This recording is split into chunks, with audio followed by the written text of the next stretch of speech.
The massive crystal towers that reached toward the stars began to shake and crack.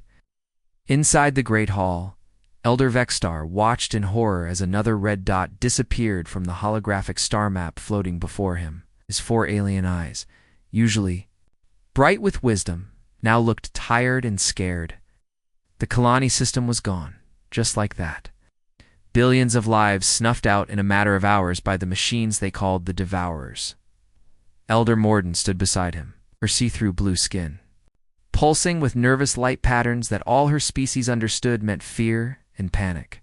She had lived for over 300 years, but she had never seen anything like this. The mechanical plague was spreading faster than they could evacuate planets. Entire civilizations were being turned into raw materials to feed the endless hunger of these ancient war machines. The Outer Rim colonies are reporting the same thing, she whispered, her voice barely audible in the vast chamber. The machines arrive, strip everything down to bare rock and move on. They don't negotiate. They don't communicate. They just consume. Around them, other members of the Council of 12 huddled together like frightened children. These were beings who had lived in peace for thousands of years. They had advanced technology that could heal diseases, travel between stars, and create matter from pure energy. But none of that mattered against an enemy that simply ate everything in its path. The Great Crystal Hall had been the center of their civilization for ages. Beautiful towers of living crystal grew from the floor like frozen waterfalls, each one humming with the gentle energy that powered their world. The walls showed moving pictures of peaceful planets, happy families, and the prosperity that had lasted for so long that most aliens had forgotten what war even meant, but now that peace was crumbling.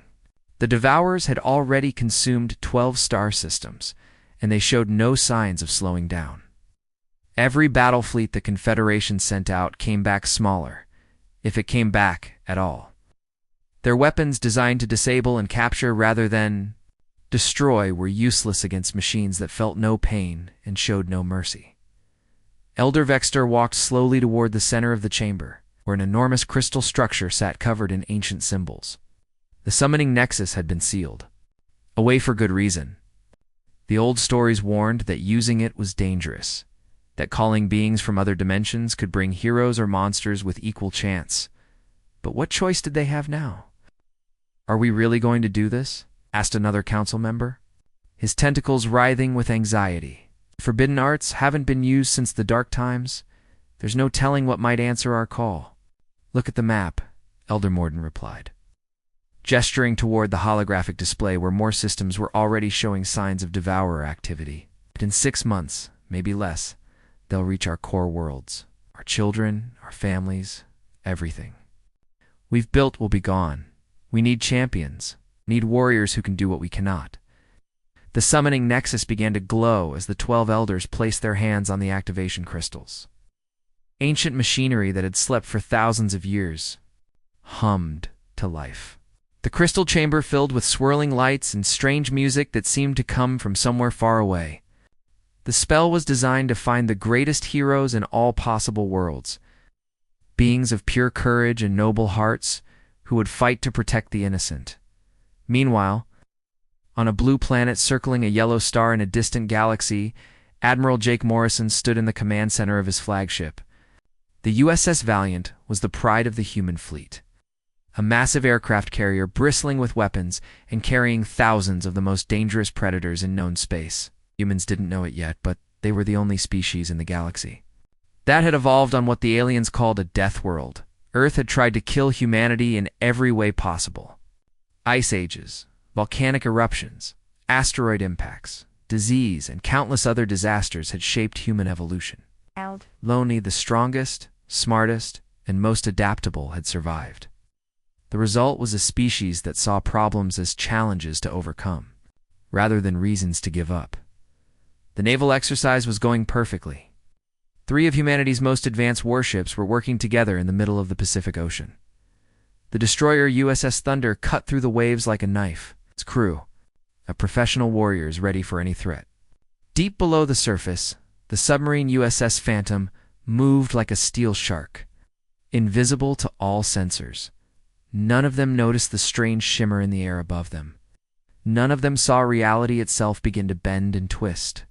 The summoning spell reached across impossible distances, searching for heroes, and found something the aliens had never imagined. It found a species that had turned warfare into an art form. Beings who had conquered their entire planet were already reaching for the stars. The ocean exploded upward as 3,000 tons of human military might were ripped from there, whirled and dragged across space and time. When the light faded and the magic settled, the beautiful crystal chamber lay in ruins. Ancient artifacts that had survived for millions of years were crushed under the weight of human technology. Alien civilians ran screaming as massive steel ships settled.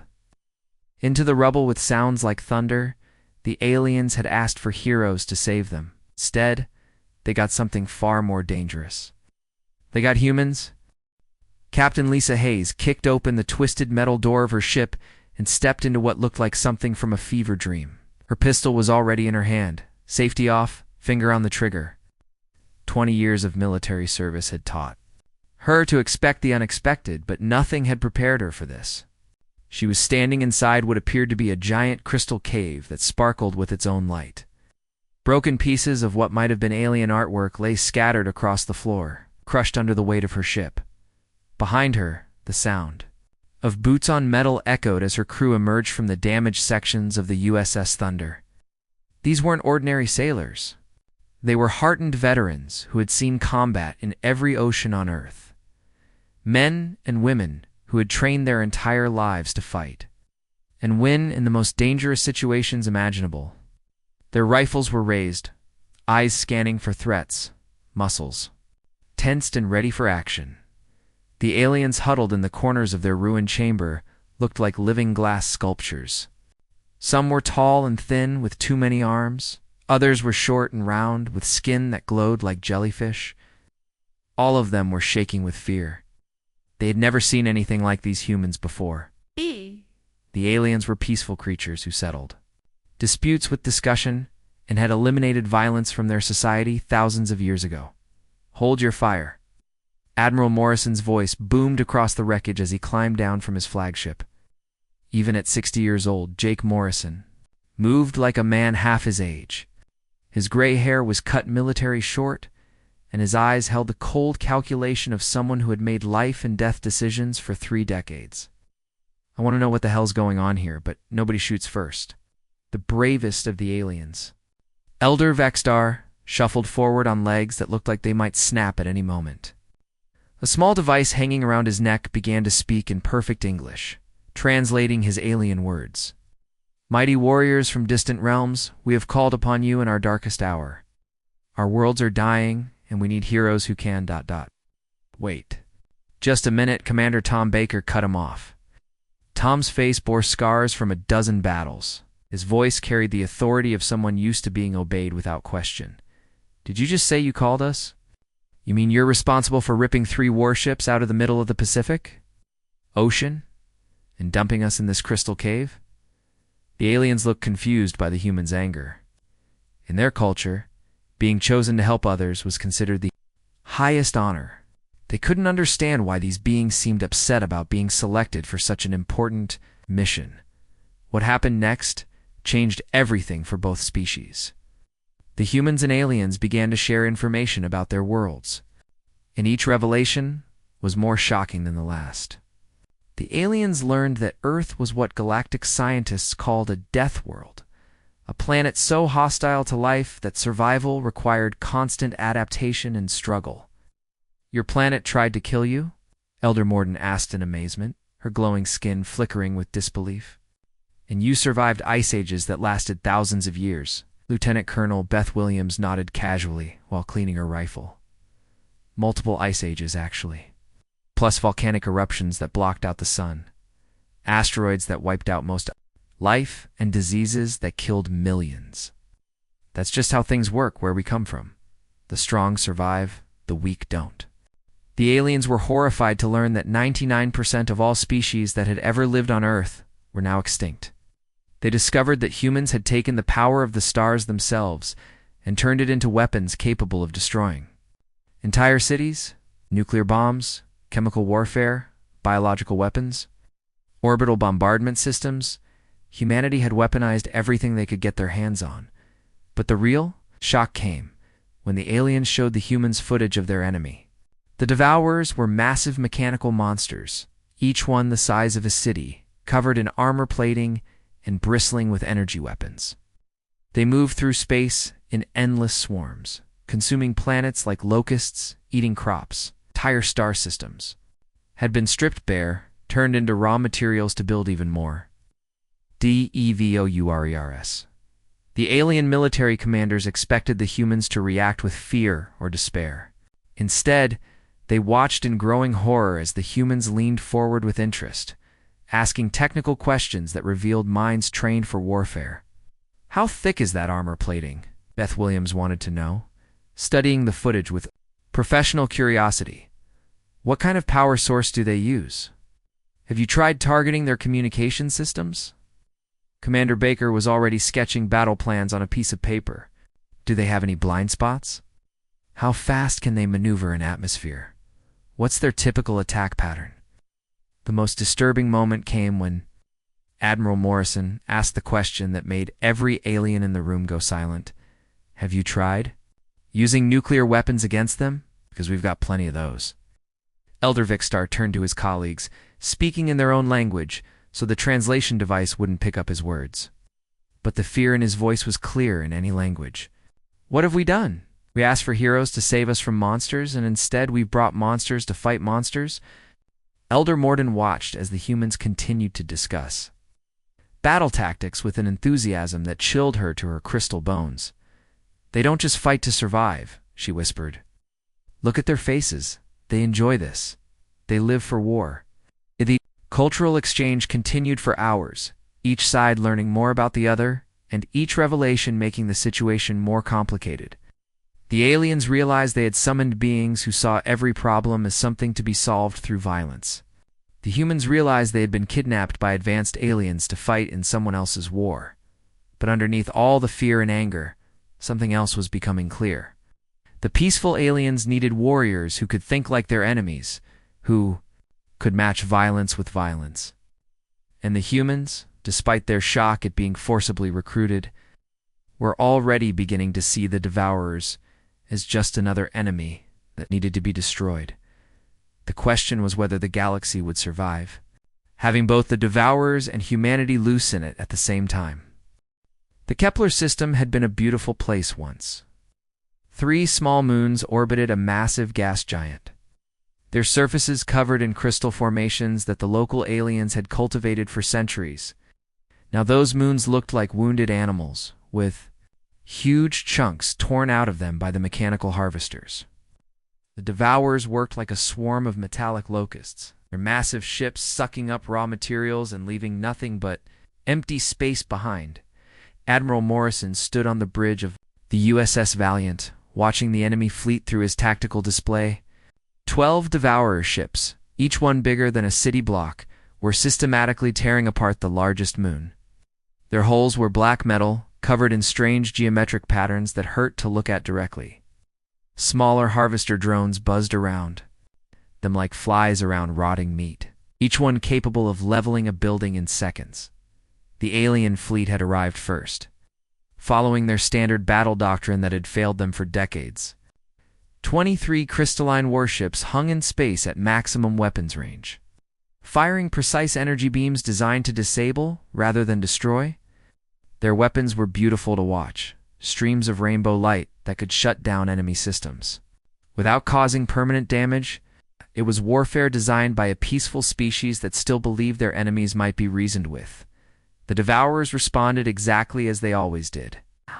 Their adaptive shields analyzed the incoming energy patterns and adjusted within minutes, making the alien weapons completely useless.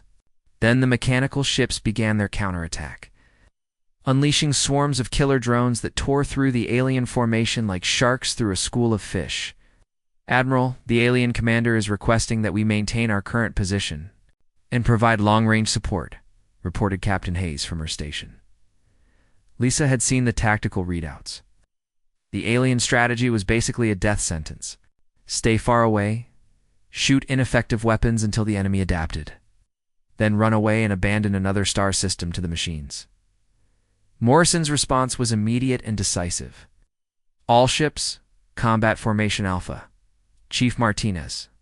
I want those alien energy weapons we salvaged, jury-rigged to our torpedo tubes within the hour. If we're going to fight these things, we're going to do it properly. The alien admiral's horrified voice crackled over the communications system. Admiral Morrison, you cannot engage them at close range. No vessel has ever successfully boarded a Devourer's ship and survived. Their adaptive defenses will counter anything you throw at them. Captain Hayes looked up from her tactical console, her face pale with concern. Jake, they're not wrong. These things learn and adapt in real time. Every weapon we use against them becomes useless within minutes. Getting close to them is suicide. Colonel Beth Williams laughed as she strapped on her combat gear, her modified plasma rifle crackling with alien energy. Captain, with all due respect, that's because these aliens think like prey animals. They shoot from far away and run when things get tough. We're predators. We get up close and personal. Morrison keyed the ship-wide intercom. All hands, this is the Admiral. We're about to show these machines what happens when they mess with Earth. Battle stations, people. Time to remind the universe why humans are the apex predators of our world. The human attack began, unlike anything the galaxy had ever seen. Instead of maintaining formation and firing from safe distances, the 3 human warships charged straight at the Devourer fleet like wolves attacking a herd of buffalo. The USS Thunder launched wave after wave of modified fighters, each one piloted by humans who had trained their entire lives for aerial combat. But these weren't ordinary attack runs. The human pilots used tactics that made the watching aliens sick with horror. When their weapons proved ineffective against the Devourer's shields, the pilots simply rammed their fighters into the enemy point defense systems, destroying both themselves and their targets in massive explosions. They're committing suicide, whispered Elder Vexstar, watching the battle from his command ship. How can they be so willing to die? The USS Phantom proved that human creativity knew no bounds. Captain Rodriguez had somehow modified the submarine's torpedo tubes to work in space, and he was using the ship's stealth capabilities to get impossibly close to the enemy vessels. When conventional torpedoes failed to penetrate the Devourer armor, he did something that violated every rule of space combat ever written. He rammed a kilometer-long mechanical harvester at full speed. Using his ship like a guided missile, the explosion was visible from 3 star systems away. But somehow the Phantom survived, its heavily damaged hull spinning away from the wreckage of the destroyed Devourer ship. The real shock came when the human Marines began their boarding actions. The Devourers had been designed to fight other machines and energy-based weapons. They had no protocols for dealing with beings who used crude chemical explosives, power tools stolen from engineering decks, and pure savage aggression to tear through their defensive systems. Colonel Williams led the first boarding party personally, cutting through Devourer hull plating with modified welding torches, while her Marines used improvised shaped charges made from spare parts. The machines tried to adapt to human tactics. But how do you program a defense against someone who uses a crowbar as a weapon, or turns a fire extinguisher into a rocket-propelled grenade? The humans aren't just fighting the machines, Elder Vexstar reported to the stunned Confederation Council. They're learning from them faster than the Devourers can adapt. Every time the machines change their defenses, the humans change their attacks even faster. The battle lasted 6 hours and ended with something that had never happened before in the war against the Devourers. 3 of the massive harvester ships had been captured intact, their mechanical crews defeated by humans wielding everything from plasma rifles to metal pipes ripped from the ship's own walls. As the human fleet regrouped among the wreckage, alien observers tried to understand what they had just witnessed. The humans hadn't just won a battle against a supposedly invincible enemy. They had done it using tactics that ranged from brilliant to completely insane, often at the same time. Admiral Morrison's final report to the Confederation was simple.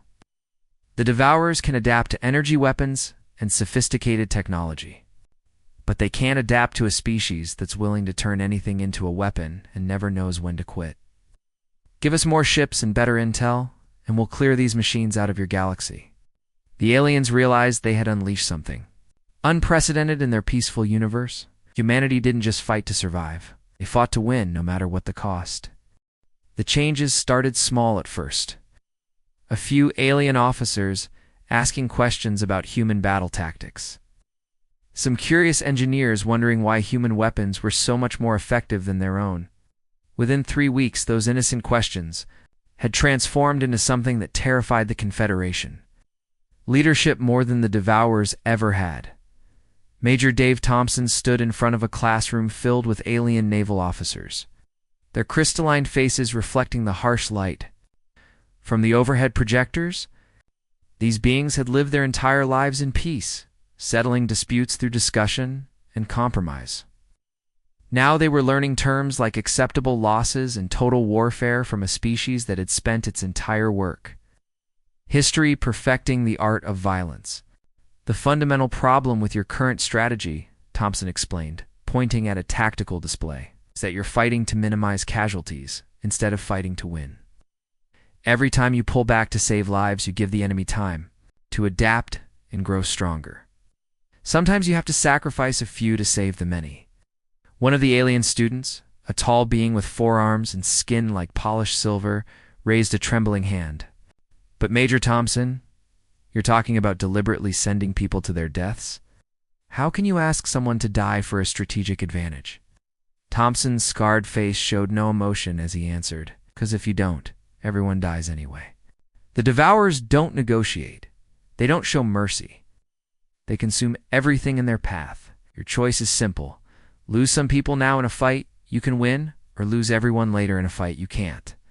The concept of acceptable losses made many aliens physically sick. Their society had spent thousands of years eliminating violence and death from their culture. The idea that military leaders could coldly calculate how many lives they were willing to sacrifice was foreign and horrifying to them. But the results spoke for themselves. For the first time in decades, Confederation forces weren't just slowing down the Devourer advance. They were actually pushing the mechanical plague back, reclaiming star systems that had been written off as lost. The key was adopting human military doctrine, which treated every engagement as a fight to the death, rather than a careful dance designed to minimize casualties. Human-modified alien ships began appearing throughout Confederation space, their elegant curves replaced with angular armor plating and weapon pods that looked like mechanical tumors growing from their hulls. The aliens had created beautiful vessels designed for exploration and peaceful contact with other species. Humans turned them into instruments of war that could punch through Devourer defenses like fists through paper. Captain Lisa Hayes found herself in command of a mixed task force that would have been unthinkable just months earlier. Human Marines worked alongside alien security forces, teaching them how to fight with improvised weapons and dirty tactics that their species had never needed before. Her ship's corridors echoed with the sound of power tools being converted into weapons and aliens learning human curse words. The most disturbing change was cultural. Human customs were spreading through the alien crews like a contagious disease.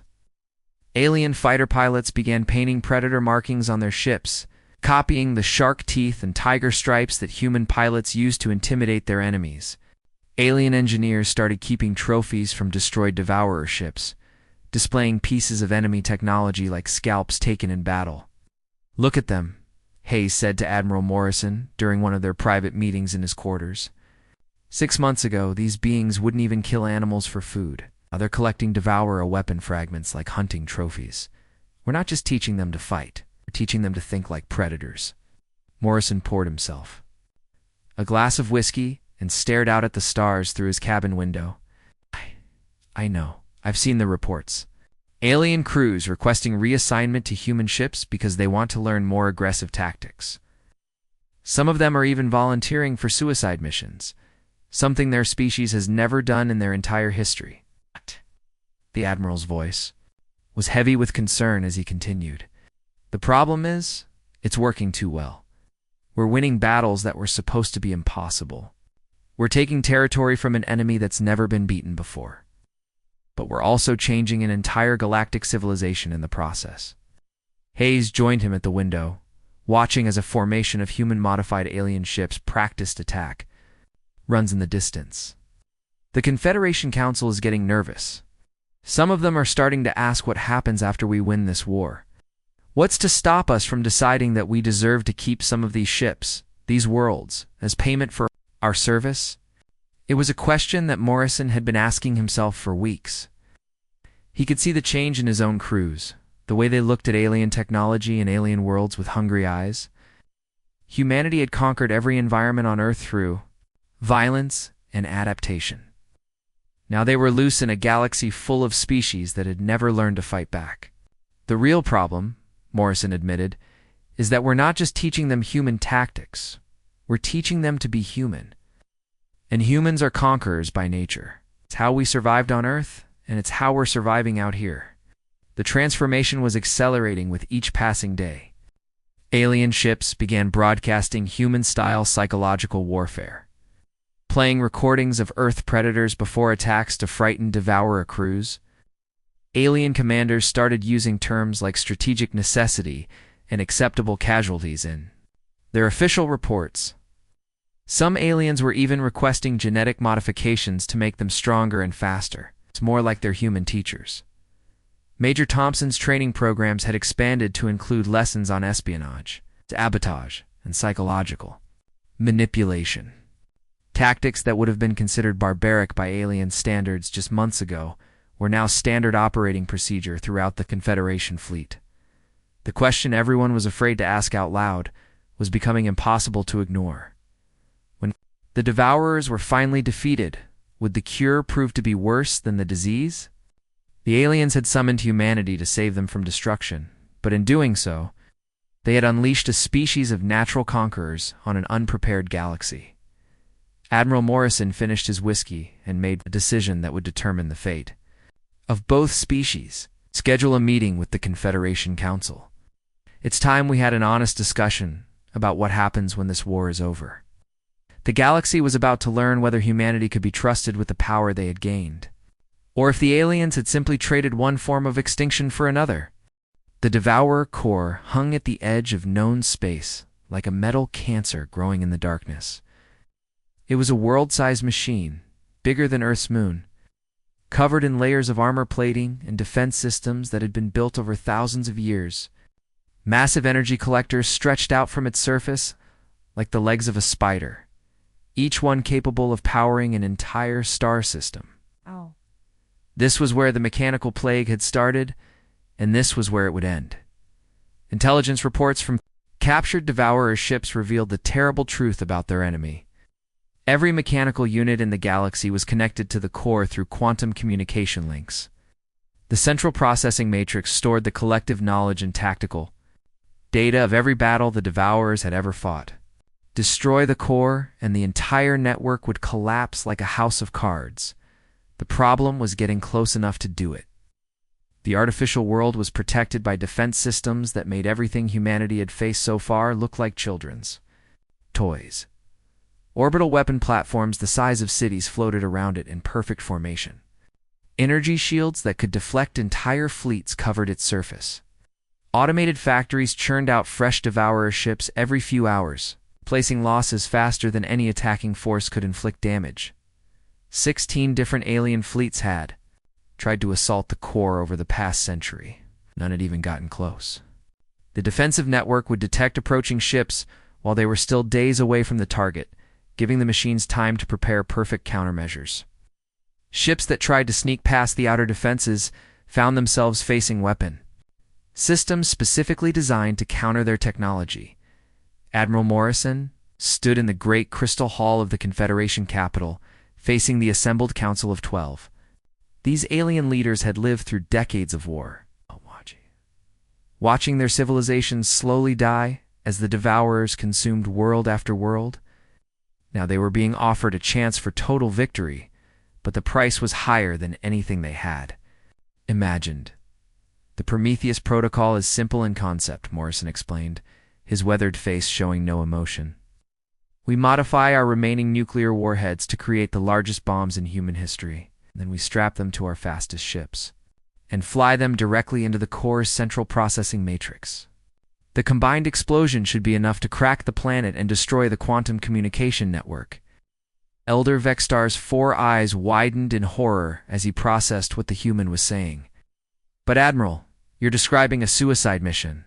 Your ships would never survive the defensive fire, and even if they did, the explosion would kill everyone involved, Morrison finished calmly. Yes, we're aware of that. The ships carrying the bombs will need to penetrate the heaviest defenses in the galaxy and detonate at point-blank range. There's no way to do it remotely, and no way to escape once the mission begins. The alien council members looked at each other in shock. These beings had spent their entire lives avoiding death, extending their lifespans through advanced technology and careful living. The idea that anyone would voluntarily choose to die for a strategic objective was almost impossible for them to understand. Elder Morden's translucent skin flickered with patterns of confusion and distress. Why would you sacrifice yourselves? For us, you could simply take our technology, our ships, our worlds. You've proven that your military capabilities far exceed ours. You could rule this entire galaxy if you wanted to. Colonel Beth Williams stepped forward, her battle-scarred armor reflecting the crystal chamber's light. Because that's not who we are. Yes, humans are warriors. We're predators. We've conquered our own world through violence and competition. But we're also protectors. When someone weaker than us needs help, we help them, even if it costs us everything. Captain. Lisa Hayes joined her, speaking directly to the alien leaders who had watched in fear as human culture transformed their peaceful civilization. You summoned us to be your heroes? You were terrified when you realized what we really are. But being a hero isn't about being perfect or peaceful. Sometimes being a hero means making the hard choices that no one else can make. The debate that followed lasted for hours. Some council members argued for alternative strategies, desperate plans involving long-range bombardment or attempts to negotiate with the Devourers. Others suggested that humanity should be given an entire star system as payment, along with permanent positions in the Confederation. Government. Morrison listened to it all with the patience of someone who had already made his decision. When the aliens finally fell silent, he spoke again. We've run every simulation, analyzed every possible approach. The Prometheus Protocol is the only strategy that guarantees complete victory, and we've already volunteered. The final battle began 3 days later. Every surviving human ship in the galaxy joined the attack, along with thousands of alien vessels that had been modified with human technology and tactics. They came at the Devourer core from every direction at once, their weapons blazing as they fought through layer after layer of automated defenses. The USS Valiant led the charge. Admiral Morrison on the bridge as his ship took hit after hit from weapons designed to destroy entire fleets. Round him, other human vessels pushed forward through the defensive fire, their hulls glowing red-hot from energy impacts but still maintaining formation. All ships. This is Admiral Morrison, his voice carried across the communication channels even as his ship shuddered from enemy fire. It has been an honor to serve with each and every one of you. Remember, we're not just fighting for the aliens who summoned us. We're fighting for every innocent life in this galaxy. The human ships carrying the modified nuclear weapons pushed through the final layer of defenses like bullets piercing armor. Their hulls were torn apart by defensive fire, but their crews kept flying even as their ships disintegrated around them. In the end, 7 human vessels managed to reach the core surface and detonate their weapons simultaneously. The explosion was visible from neighboring star systems, a brief new star that outshone everything else in the local sky. When the light faded, the Devourer core was gone, reduced to scattered debris and rapidly cooling plasma. Across the galaxy, millions of Devourer ships simply shut down as their connection to the central matrix was severed.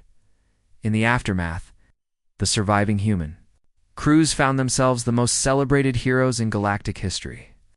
The Confederation offered them anything they wanted: entire worlds to rule, positions of ultimate power, technology beyond human imagination. Instead, they chose to stay. The remaining human ships became the Confederation's permanent guardian, fleet protectors, who would ensure that nothing like the Devourer plague could ever threaten the galaxy again. They asked for nothing in return except the chance to continue serving, to use their warrior nature to protect those who couldn't protect themselves. The aliens finally understood what they had summoned. Not conquerors or destroyers, but guardians, who would sacrifice everything to protect the innocent. The galaxy had asked for heroes and received Deathworlders. In the end, they discovered these were the same thing. Retriclod can make mistakes. Please double-check responses.